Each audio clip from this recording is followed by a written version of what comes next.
আসসালামু আলাইকুম বন্ধুরা, আশা করি সকলেই ভালো আছেন। আজ একটি সম্পূর্ণ নূতন কবিতা আপনাদের সাথে শেয়ার করছি। কবিতার নাম পণ প্রথা। বর্তমানে এক আজব প্রথা চলছে দুনিয়ায়। ছেলের বিয়েতে বাপ আজ অর্থ চুষে খায়। বেটা আমার সোনার টুকরো, হাই স্কুল পাস, এমন সুযোগ ছাড়লে আমার হবেই সর্বনাশ। ছেলের বিয়েতে টাকাই চাই, বুঝলি ওরে হরি, আগে ভাগে ভেবে রাখি স্বর্ণ নেব কয় ভরি। গিন্নি সুদায় ওগো স্বামী, বলছো তুমি কি? শুনে রেখো আমার দাবি, সুটকেস আলমারি। বংশ আমার স্বনামধন্য, আমরা জমিদার, সাত পিঁড়িতে বসে খাবো, চিন্তা নাহি আর।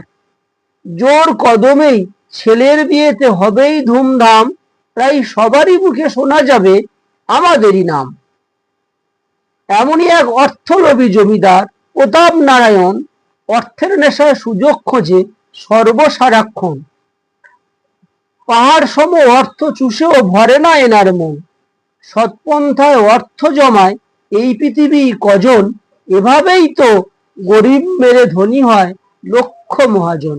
বন্ধুরা, কবিতাটি ভালো লাগলে অবশ্যই বেশি বেশি করে লাইক, কমেন্টস এবং শেয়ার করবেন। আজ এই পর্যন্ত। আসসালামু আলাইকুম।